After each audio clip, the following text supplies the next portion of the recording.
Mangarahara, io ny fanamby tokony apetraka mandritra ny fifehezana ity krizy ateraky ny Covid-19 ity.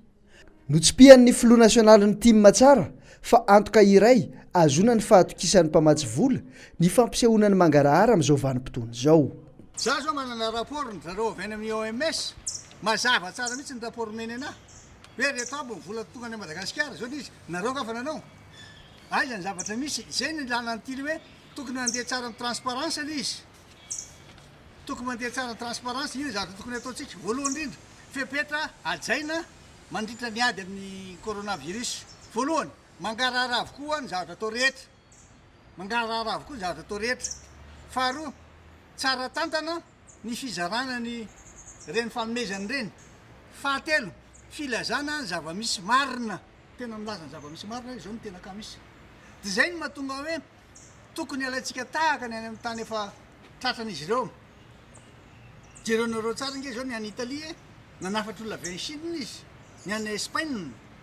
Satria fata fa manana expérience ireny. Toetran'izany koa tsika, efa nilaza aho fa manana fifandraisana amin'ireo firenena nivelan'ireo, niresaka tamin'ireo Allemand reo dia niresaka mihitsy izy laza hoe ny anay be da be ny olona nitondra ny izy, zay hoe fantatra fa lasa pozitif, fa vitsy kely ny anay maty. Ninona ny antony? Le test. Raha vitatsika mampanao test, fa tsy maika be tsika hividy an'le tomobile sy an'ireny fa fanaovana test aloha dia alefa rehefa fanaovana test dia fantatra ianona izy efa tandremo izy. Lanagna izy afara. Nahafahandrareo Koreanina ny ady amin'izy io dia satria nampiasainy azy ny telefônina. Dia tsika zany tokony tsy hononona fotsiny eto fa tokony mijery ohatra ninona lavidavitra kokoa, manana vision lavitra be. Mbola ho lava io, mbola ho sarotra io. Ho vizaka anao hiteny isan'andro eo. Fa eno io sasany mba misy dinika tokony fanaovana. Efa milaza fa manana fahaizana koa zay mba manan-kevitra zay. Ary ny saina samy manana fa ny hevitra tsy mitovy. Manana relation zay. Matory zareo manome ana information ty, matory izy namindefa ty amiko hoe reto mba ataovy azy ahafahany mangarahara. Ohatrin'ny marina ny budget zay misy ampelantanana. Dia nilaza zany zao zareo Amerikana zay manana an'izao, laza ny Europeana zay manana an'izao, ary ny antsika mba ohatrina nentina hidivana amin'izy ity. Na zao aloha, ohatrina fanomezana mety ho azontsika. Marina fa me trillion de dollars zareo, zany hoe 1000 milliards de dollars. Fa vao avy nivory zareo tamin'ny herinandro iny ny G20 dia fa milaza hoe nareo any tokony fanaraka tsara na ny eo amin'ny fitondrana na ny mpanohitra dia miresaka satria ady imbolana izy ity.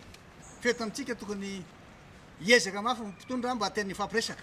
Tsy mitady seza ho ahy zahay, zay mieritreritra zany nareo hitady seza zay.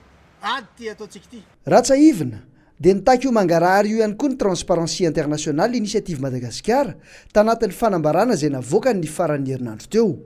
Tsy tokony atao ho antony tsy hanao tanterahana ny fanjakana tsara tantana izany état d'urgence sanitaire zany. Na anatin'ny vanim-potoanan'ny amehana ara-pahasalamana azy sika amin'izao fotoana izao, hoy ny Transparency, dia adidin'ny mpitondra ny manome vaovao feno ho an'ny vahoaka. Efatra ireo teboka ny tsipihan'ny Transparency manokana, ny amin'ny tokony ikajiana toy ny anakandriamaso mba tsy hisiny ny gabraraka.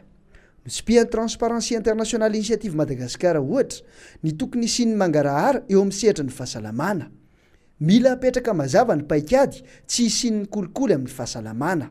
Aoka tsy ho ararotina ny krizy sy ny fahorian'ny vahoaka hampanankarena, hoy ny Transparency International Initiative Madagasikara.